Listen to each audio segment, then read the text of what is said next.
Starfield has only been out officially for a couple of days now, but there are plenty of mods available to install to make your trip through the stars better. I'm Chongo and I'll be running through the top 3 mods you should install now, with some instructions on how to get these to work on the Gamepass version of Starfield. Before we jump into it, I would recommend backing up your save file. I've put a link in the description just in case you're not too sure how to do that, so let's get into it. Number 3 is StarUI Inventory.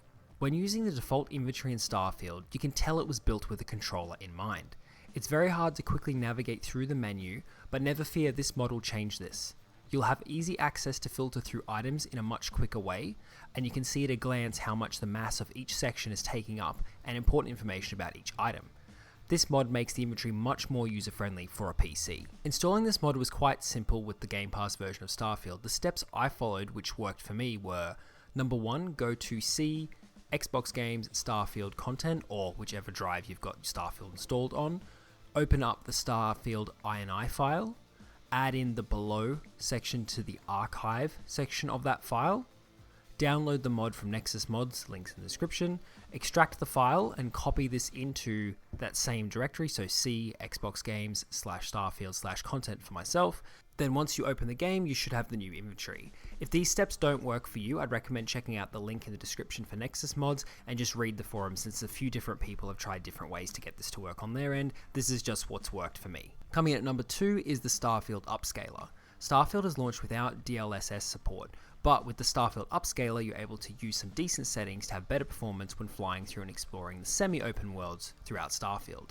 The steps I followed which worked for me was: download the mod from Nexus Mods, then extract this into C, XboxGames Starfield Content Mods, so you can put that whole folder in there. Next, you'll need to download the Upscaler base plugin, so there'll be a link on the main mods description for this mod. It's basically a mod that doesn't really do anything, that's just kind of a requirement for this one. So once you download that and follow the instructions, it'll ask you to download the DLSS DLL from a website. Once you download that, you can then place this into the mods upscaler base plugin folder, along with the pd per plugin.dll that you'll get from downloading the upscaler base plugin mod itself. Once you've done all this in game, make sure you have the FSR2 setting turned on. Basically this mod will replace this with DLSS. Then once you're in the game, you can press end and just go to the menu, and then you're able to change different options based on what settings you'd like. So there's a lot of different presets that you're able to choose from, and you can check out Nexus Mods to see the differences between these. This mod may be a little bit difficult to install just because there's a lot of different parts to it, but as I said before, I just recommend reading through the forum posts if you do struggle, and just follow those instructions step by step. Coming in at number 1 is neutral LUTs, or the no color filter. This has to be my favorite mod at the moment. It may seem quite simple, but it's just removing the color filter, and it makes the world feel a lot more real and alive. So instead of having this kind of blurry, almost like a blue backwash, that's removed. So with that being said, it's a really, really great mod. It did take me a while to get this to work correctly on the Gamepass version.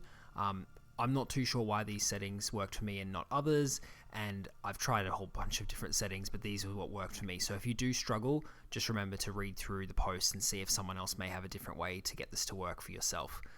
But what the steps were that worked for me was: download the neutral LUTs no color filter mod, put these files in C, users, whatever your username is, documents, my game, Starfield. So this is a different directory than the ones from before. Copy the data folder in here once extracted, then create a new file called Starfield custom.ini with the below information. To do this, you will need to click File, New Text File, enter the information, and then choose Save As, and choose the type to be all files, and then add a .ini at the end, and then save and open up Starfield, and you should see a much better experience when you're kind of interacting with colors, and especially in space. There's a lot of really good components added to this to make it feel a bit more dark and a bit more real, rather than kind of having this kind of blurry wash. But to me, this is the best mod ever. It's, like I said, it's quite basic in what it does do, but the difference is night and day, and it looks amazing. That's all for today's video. I hope you enjoyed. Like and subscribe for more videos like this, and let me know down in the comments below if you've come across any other Starfield mods you recommend checking out. Thanks. See you next time.